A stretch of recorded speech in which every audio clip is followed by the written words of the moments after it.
Super Player & Company apresenta...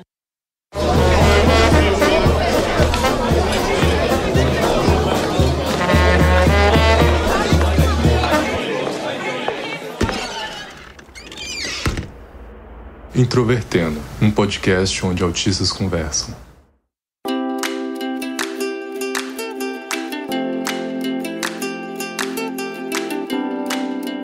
Um olá para você que escuta o podcast Introvertendo, que é o principal podcast sobre autismo do Brasil e provavelmente o único que traz autistas em sua equipe de produção. Meu nome é Thiago Abreu, sou jornalista, host deste podcast, diagnosticado com síndrome de Asperger em 2015 e hoje só temos pessoas que trabalham na empresa Medicina. Olá, meu nome é Otávio Augusto, eu sou estudante de medicina do 10º período e fui diagnosticado em 2015 também. E estou muito animado de falar sobre autistas na medicina neste episódio. Oi pessoal, meu nome é Vitor Guidoni, eu sou estudante de medicina de 4º período e eu fui diagnosticado em 2019, ano passado, e tamo aí pra falar sobre autismo na medicina. Massa! Pra quem não reconheceu, o nosso querido Vitor é o Vitinho do SUS, que apareceu nas redes sociais recentemente com uma ideia genial para uma camiseta, sabe? E durante o episódio nós vamos explicar por que a ideia é genial. Ah, para. Eu sou modesto. Tô ficando vermelho. E se você quer colocar seu jaleco branco e acompanhar o nosso podcast, é só você acessar o site introvertendo.com.br. E se você provavelmente conhece o Vitinho do SUS, provavelmente você conhece Facebook, Twitter, Instagram, e lá o Introvertendo também está, é só procurar pelo nick Introvertendo. Se você quiser mandar qualquer tipo de comentário, reclamação, sugestão pro nosso podcast, escreva para ouvinte@introvertendo.com.br que nós leremos aqui no podcast. Sejam respeitosos, viu? Vale lembrar que o Introvertendo é uma produção capitaneada, organizada por autistas e que conta com a assinatura da Super Player & Company.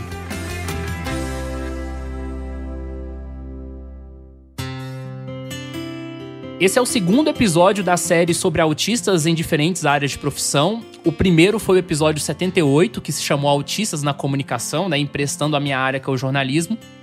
E hoje eu trouxe o Otávio, né, que faz parte da nossa equipe, e o Vitor, para poder discutir uma área que tem uma relevância muito grande dentro da sociedade e, é claro, agora dentro do autismo. E aí eu queria começar com aquela pergunta bem clichê, bem simples mesmo, para vocês: por que fazer medicina? Eu acho que, pra mim, minha motivação nunca foi realmente fazer medicina. Eu nunca, desde criança, falei, nossa, eu quero fazer medicina, eu quero me formar e virar médico. A minha motivação foi, como eu sempre digo, por mais clichê e bobinho que seja, sempre foi salvar o mundo. Só que, é claro, isso é um desejo de criança, isso é um sonho completamente ingênuo e utópico. Só que eu cresci em cima disso e eu cresci querendo ajudar o máximo de pessoas possíveis, com a maior eficiência possível. E é claro, se eu não posso salvar o mundo, pelo menos eu posso salvar o que der. Como eu gosto de dizer, igual aquele filme do médico que era como é que é o nome? Objetificador consciente, alguma coisa assim, que foi pra guerra e não queria usar arma, não queria fazer nada. Durante o processo que ele sofre por causa disso, ele fala que em um mundo em que todo mundo tá querendo se destroçar, ele só quer colocar os pedaços de volta. Eu acredito fielmente nisso e é o que sempre me motivou a seguir uma carreira profissional que me ajudasse a salvar as pessoas. Tudo bem, engenharia você consegue fazer isso, você consegue inventar coisas que melhoram a vida das pessoas. Direito, você consegue literalmente salvar a pessoa de um crime que ela não fez, ou até mesmo fazer alguém ser indenizado por um crime que ela cometeu. Só que na medicina, desde o primeiro semestre, você já está lá atuando com o pessoal das áreas mais pobres da cidade, das áreas mais necessitadas. Você já está lá tentando ajudar as pessoas da maneira que um calouro tenta. E conforme você vai evoluindo no segundo, no terceiro, no quarto e daí pra frente, só vai ficando cada vez mais íntimo essa relação estudante e paciente. Mesmo que você não possa prescrever remédio, mesmo que você não possa fazer uma operação oficial, você tá lá ajudando as pessoas. Eu acho que isso é maravilhoso pra mim. E foi uma das maiores coisas que me influenciou a fazer parte do curso. Eu, a vida inteira, desde pequeno, gostei de robôs e a vida inteira eu sempre quis fazer engenharia. E eu respondia isso quando perguntavam pra mim o que eu queria ser. E por que eu queria ser isso? Porque gostava da ideia da criação. E aí eu passei pra engenharia na USP, pra turma de 2010, e eu passei com 16 anos. Eu fui pra São Paulo muito jovem, muito novo, e eu fui muito insanamente, absurdamente ingênuo.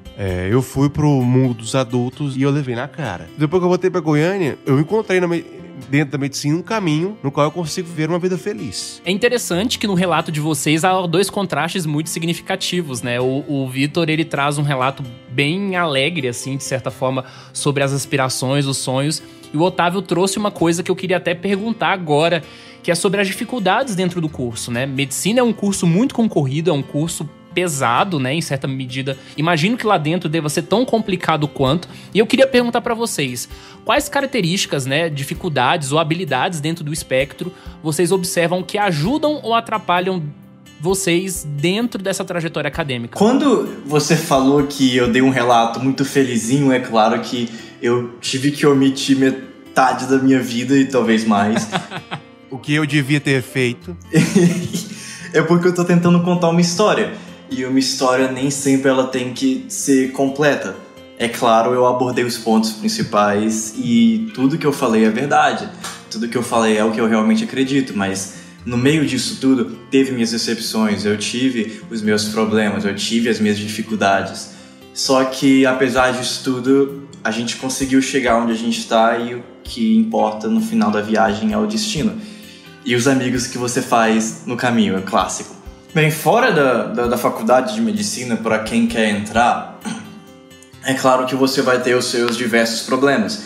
Além da dificuldade estudantil, onde uma pessoa tenta focar numa aula, onde a pessoa tenta focar em um assunto e às vezes o próprio transtorno pode atrapalhar nesse foco, pode causar uma certa deviância do que ela realmente quer. Por exemplo, você está muito querendo focar na aula de biologia, porém você está mais interessado em pensar sobre um desenho que você viu hoje mais cedo, ou algo do tipo.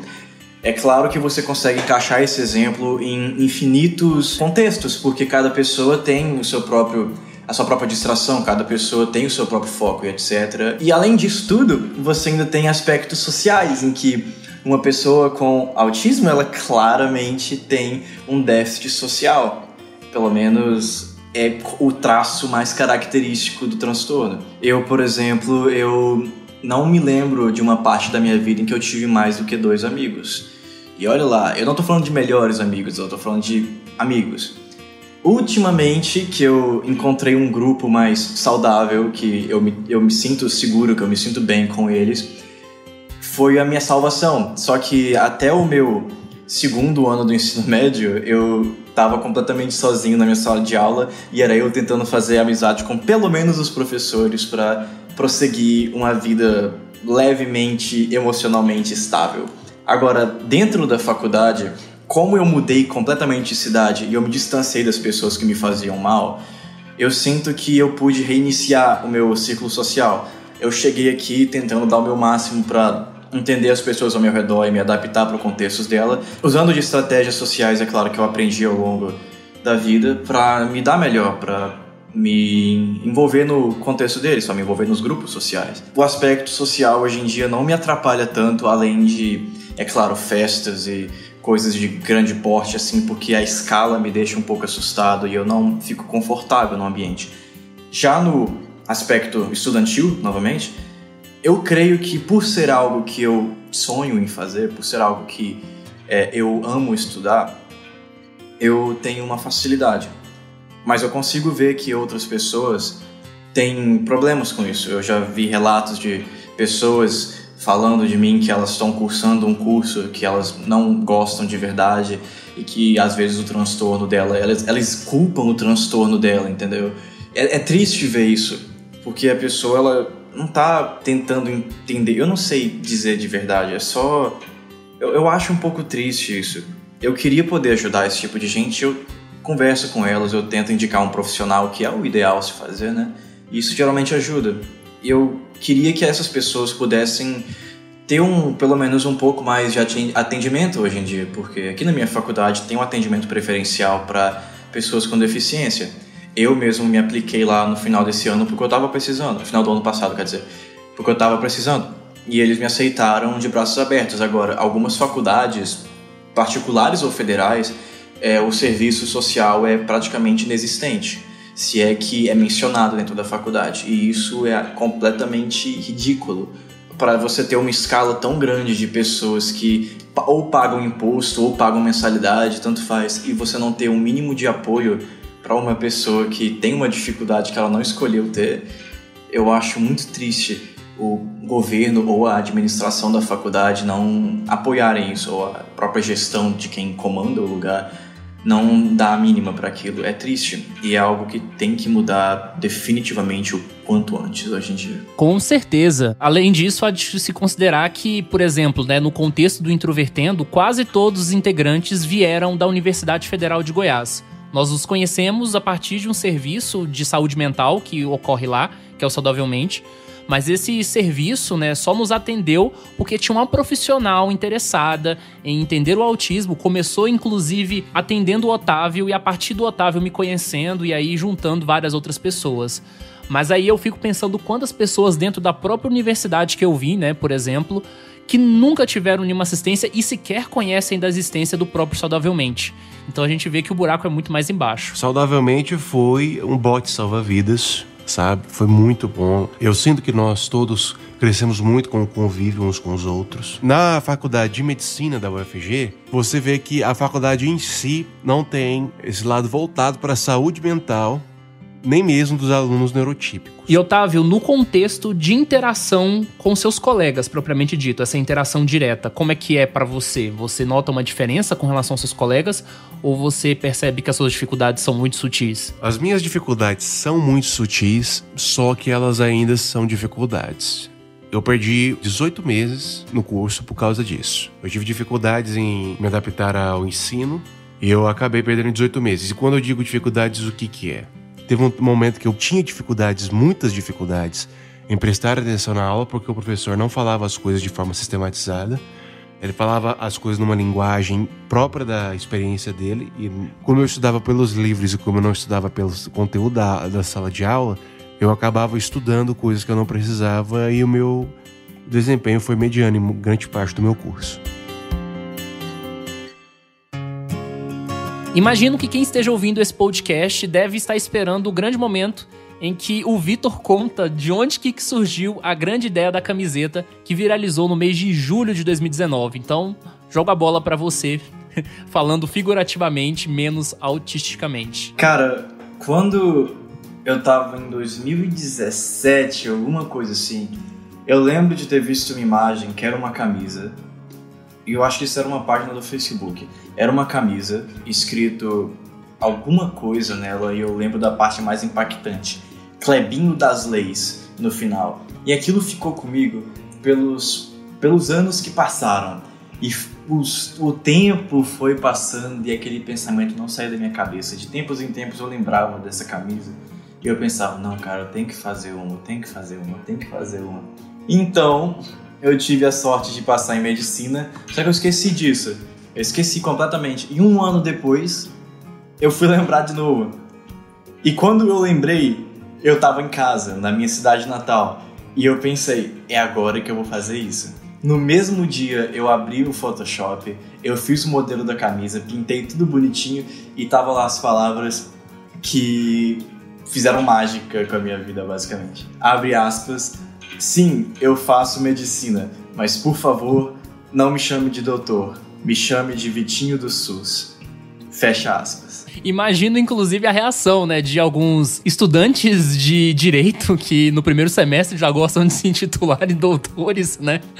Mas é engraçado que a sua camiseta também me faz pensar em uma coisa que também é muito importante, na verdade, que é o seguinte: medicina é um curso que socialmente agrega certo status, independentemente das intenções de quem vai prestar o curso. E aí eu queria perguntar pra vocês o seguinte: como é que vocês se sentem com relação a esse status? Vocês se sentem pressionados pra dar certo num curso que tem tanta concorrência? A medicina, ela é com certeza um curso extremamente concorrido e é um curso extremamente desejado. mas eu temo que seja pelos motivos errados. Eu tenho quase certeza que a maioria dos pais que pedem para os filhos correr atrás da medicina, a intenção deles não é que o filho seja um grande salvador ou que o filho faça alguma cura para alguma coisa, sim que ele consiga se sustentar. O que é uma visão meio alienada da profissão, eu diria, porque você ainda tem médico que ganha pouco, seja por ele ser ruim, ou seja pela pouca capacidade de achar um emprego na área que ele atua, emprego bom, no caso, que tem uma boa remuneração. Você ainda tem esses estigmas por aí, e as pessoas parecem que continuam propagando ele de jeito ou de outro. Me incomoda um pouco saber que pelo menos 30% de uma sala de medicina cheia tá lá só pela remuneração, ao invés de pelo sonho. E assim, eu não posso culpar eles.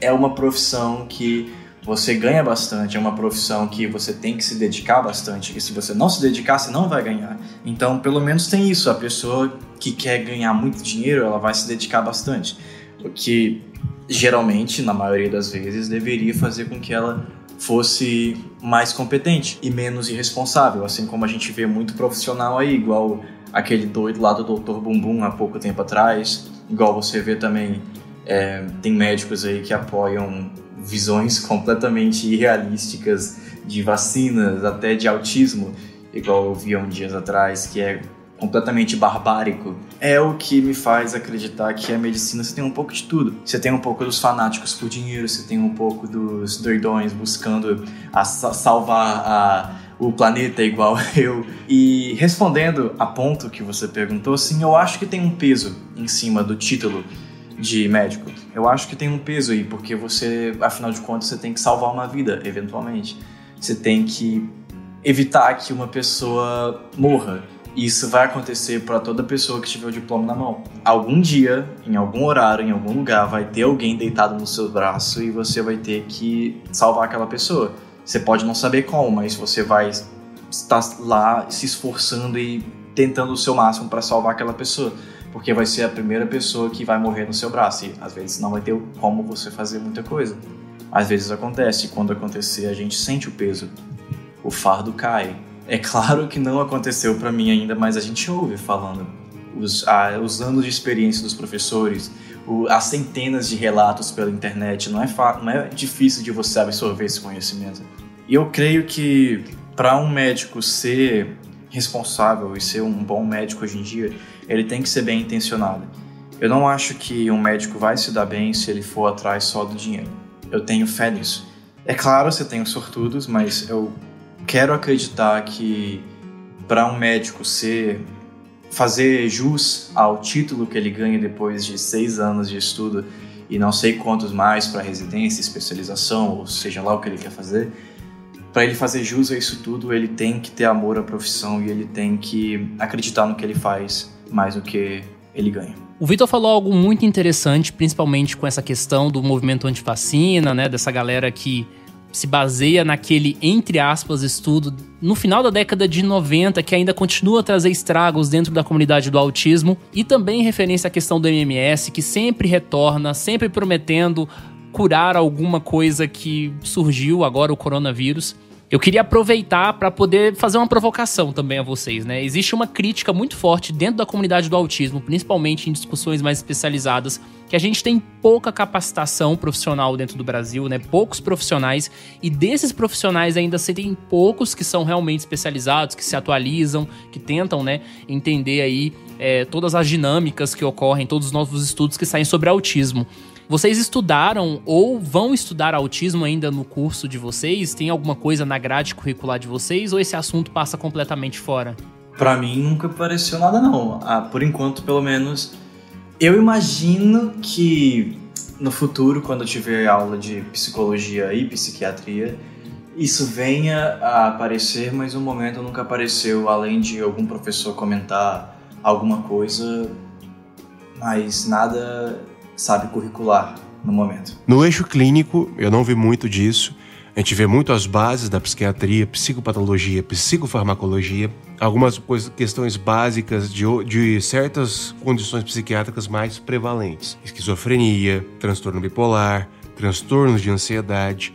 Transtornos de autismo, eu estou vendo agora no internato. Não vai demorar, assim, nos próximos anos, o ensino sobre o autismo vai estar mais presente, só que eu acho que existe uma dificuldade em ensinar isso, porque o espectro é muito grande. A diferença entre dois autistas é tão grande quanto a diferença entre duas pessoas neurotípicas. E eu queria saber, vocês têm interesse em trabalhar com autismo futuramente ou vocês querem atuar em outra atividade? Pode ir, Vitor. Cara, eu não saberia dizer agora, porque eu tenho um interesse incrível em, por exemplo, psiquiatria e saúde mental. É uma das coisas que eu acho mais top na medicina. Até porque os artigos que eu escrevo são todos em volta disso. O que eu gosto de falar é sobre a cabeça das pessoas, é sobre a mente das pessoas, porque é o dispositivo mais intrínseco e mais bem feito que a natureza conseguiu criar. O cérebro, os neurônios e tudo isso é uma dança de partículas numa escala fundamental que possibilita coisas como consciência, que são tão simples pra gente, que é tão simples pra gente quanto é infinitamente complicado para as partículas que estão mexendo lá embaixo. E eu acho tudo isso tão incrível, você pegar uma perspectiva de uma pessoa e comparar ela com a outra, assim como a gente faz com neuroatípicos, com os neurotípicos.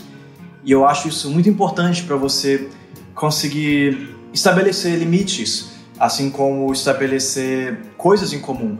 Porque hoje em dia a gente tem um discurso muito separatista de vez em quando, onde o pessoal acha que só porque você tem autista você é incapaz de ser uma pessoa normal, que você é frágil, que você é vulnerável, que você não tem voz própria, que é o discurso capacitista, como eu descobri que é dito há pouco tempo atrás, porque é algo que eu tenho que melhorar. Eu não sou tão ligado com a comunidade autista como deveria ser, me conectar um pouco mais, só que aos termos que eu já aprendi até agora, capacitismo é um dos maiores que você vê, é um dos que você mais vê sendo jogado de um lado para o outro, capacitista isso, capacitista aquilo, porque infelizmente é verdade.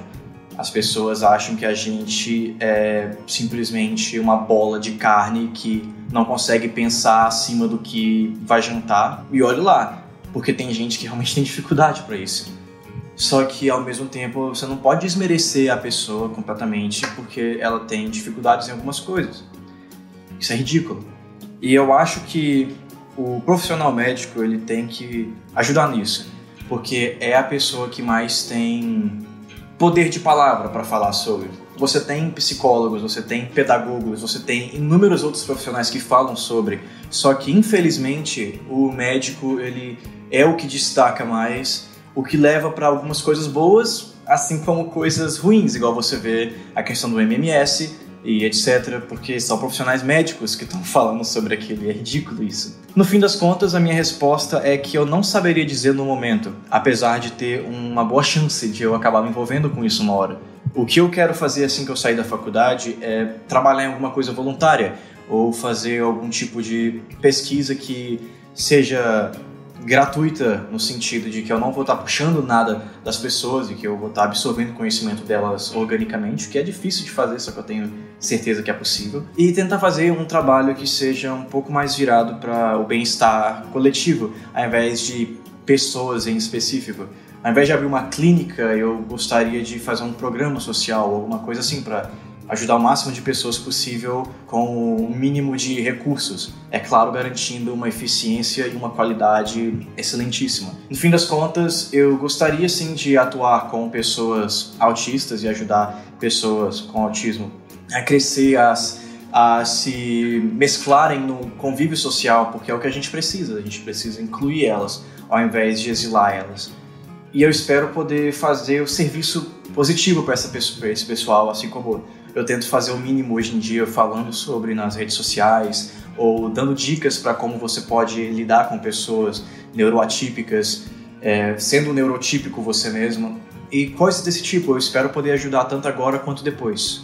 Eu acho que essa é a minha resposta. Quando eu fui diagnosticado em 2015, a doutora que me diagnosticou, ela fez uma anamnese de 2h30. Eu fiquei assim fascinado, eu fiquei apaixonado por aquela capacidade semiológica. E por muito tempo eu pensei em fazer psiquiatria. Agora que eu estou chegando perto do final da minha graduação, eu vejo que eu não tenho perfil, eu não tenho a carga emocional grande o suficiente para aguentar o desgaste que é ser um psiquiatra. Para você ser um psiquiatra, você lida muito com a parte emocional, a parte subjetiva e, de certa forma, a parte racional do ser humano. E eu não tenho paciência para isso. Se eu fizesse psiquiatria e trabalhasse principalmente como um psiquiatra, eu não teria uma boa qualidade de vida.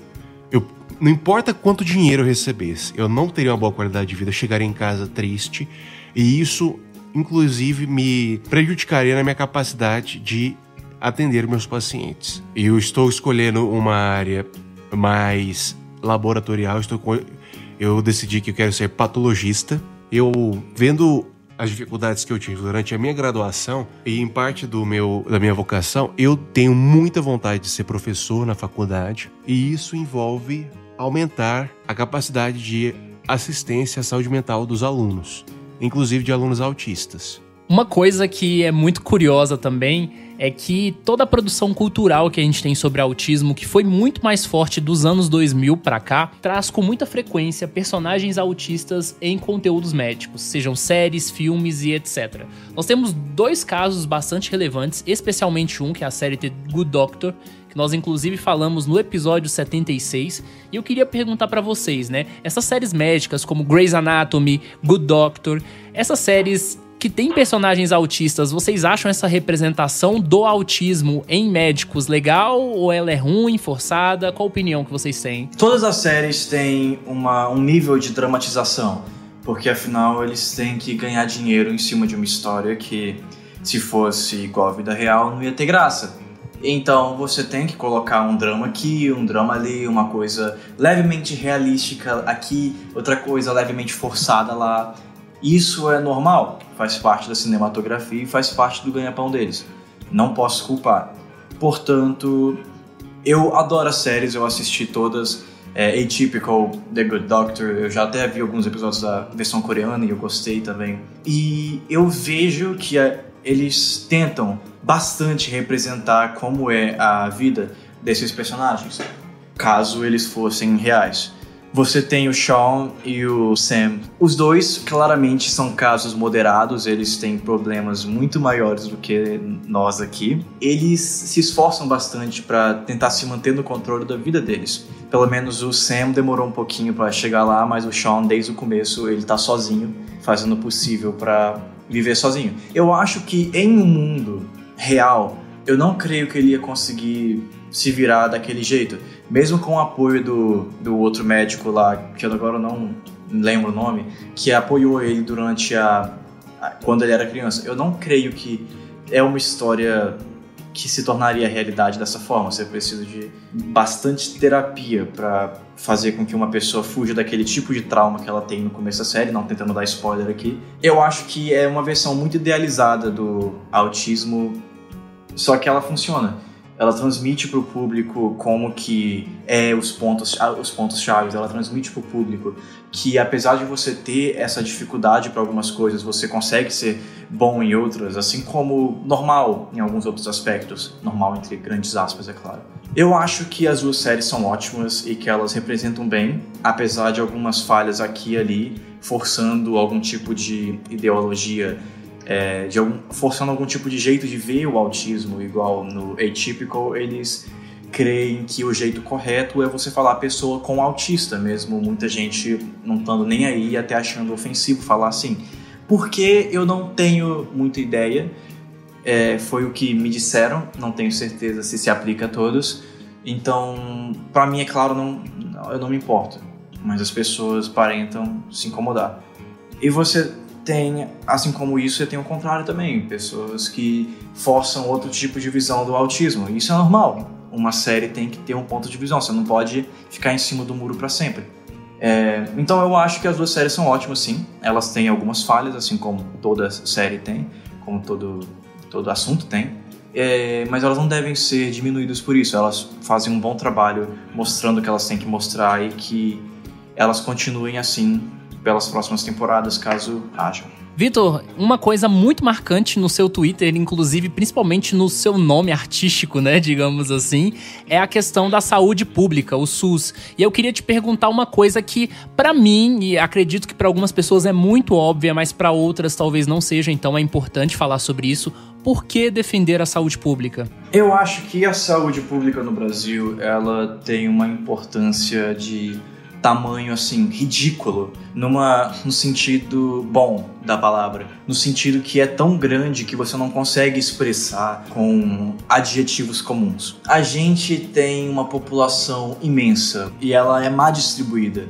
Você tem uma enorme concentração no litoral, na região sudeste, no sul, enquanto no norte, por exemplo, você tem uma uma distribuição de pessoas por metro quadrado muito baixa. Você tem que pensar que a gente vivendo no sul, a gente vivendo no centro, a gente vivendo nessa região em que você tem uma escala maior de pessoas, a gente vê a saúde pública como algo muito mundano. A gente vê a saúde pública como algo que pessoas pobres vão usar, como algo que pessoas que não têm capacidade de pagar um plano de saúde vão usar. Poxa, eu tenho um plano de saúde, mas mesmo assim eu vou até o SUS fazer coisas diárias. Eu não vou gastar R$200 em uma consulta ridícula que eu posso fazer em um postinho de graça. Muita gente reclama de fila, e sim, fila é um problema. Só que a qualidade do atendimento não se resume ao tanto de tempo que você espera. Nunca foi assim. Muitos dos médicos, e eu digo com certeza isso, que a maioria dos médicos que atendem pelo SUS fazem o mesmo atendimento no serviço particular à noite ou de manhã, dependendo do turno que eles fazem. Você tem essa dualidade dos profissionais, só que os pacientes tendem a acreditar nessa falsidade de que o SUS é para pobre, que o SUS é uma qualidade inferior, mal sabendo que é um serviço de referência, que é um serviço de extremíssima qualidade, que só é diminuído pelas pessoas que não entendem. E quando eu falo da escala do país novamente, eu quero dizer, imagina para uma pessoa que mora em uma cidade menor, no Amazonas, por exemplo. Um médico não vai sair daqui, criar uma empresa particular, um hospital particular lá, para atender uma população de 10 mil pessoas?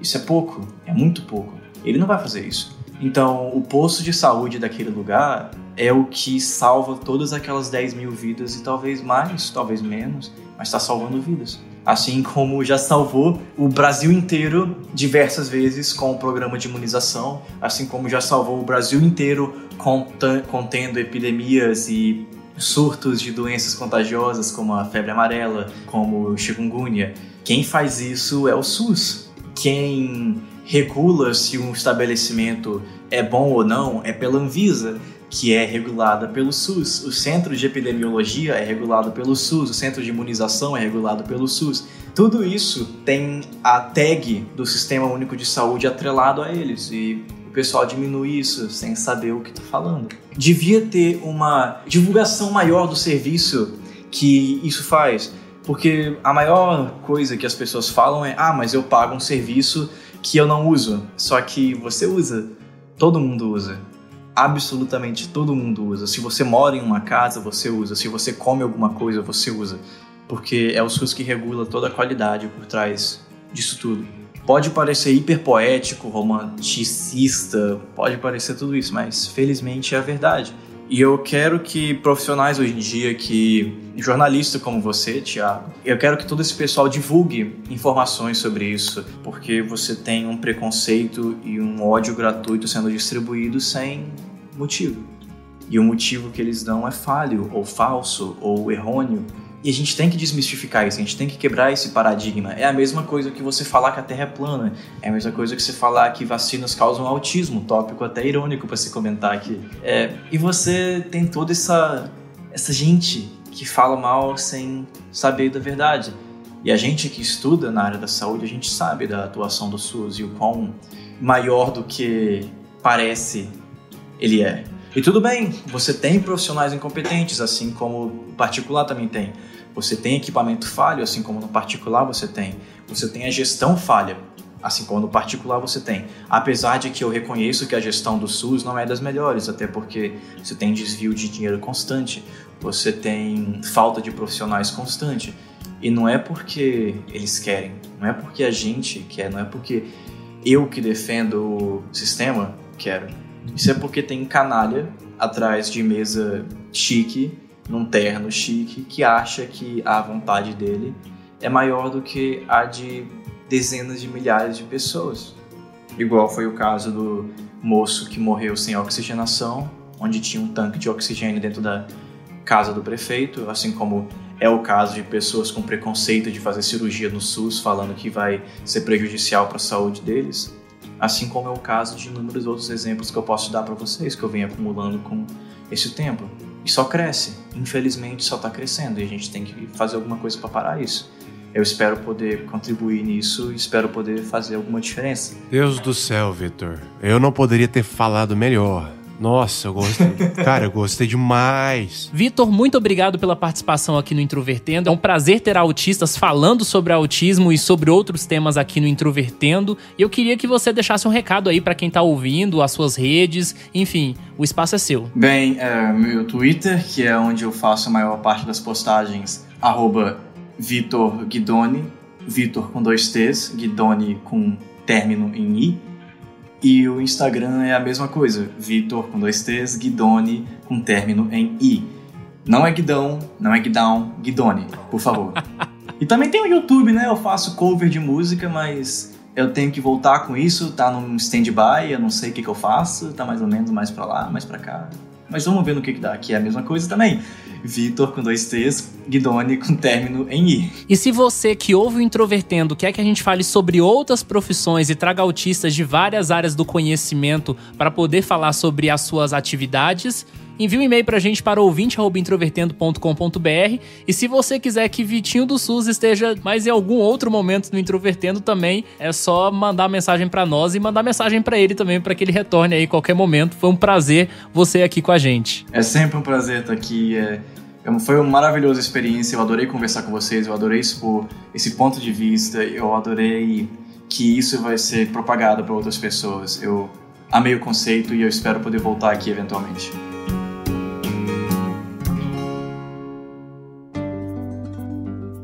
E aí, pessoal, chegou aquele momento em que a gente lê os recados que vocês enviam para nós pelo e-mail ouvinte@introvertendo.com.br. Eu fico muito feliz que toda semana tem recados para responder e se você tiver qualquer dúvida, faça o mesmo. E a mensagem dessa semana foi escrita pelo Guilherme Werpachowski.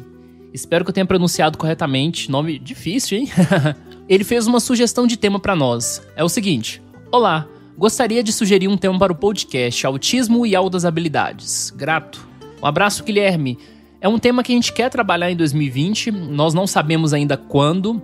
Aliás, para efeito de contexto, nós fizemos um episódio sobre altas habilidades no Introvertendo de forma indireta, que foi o episódio 46, em que nós entrevistamos um adolescente com altas habilidades, mas não com autismo, né, que é o Enzo Greck, para poder falar sobre a experiência escolar dele e de como ele conseguiu entrar na universidade. E para ele nos contar como foi entrar no ensino superior sendo adolescente. Pessoas com a chamada dupla excepcionalidade dentro do Introvertendo a gente tem. A vontade também a gente tem, então a gente vai fazer esse episódio futuramente. Quero aproveitar e convidar você que acompanha o Introvertendo de acessar o nosso canal no YouTube na terça-feira, que vai ter vídeo novo respondendo perguntas de vocês. Mensalmente, um ou outro integrante do Introvertendo vai gravar vídeo respondendo as perguntas e as dúvidas que vocês mandam pra gente nas redes sociais.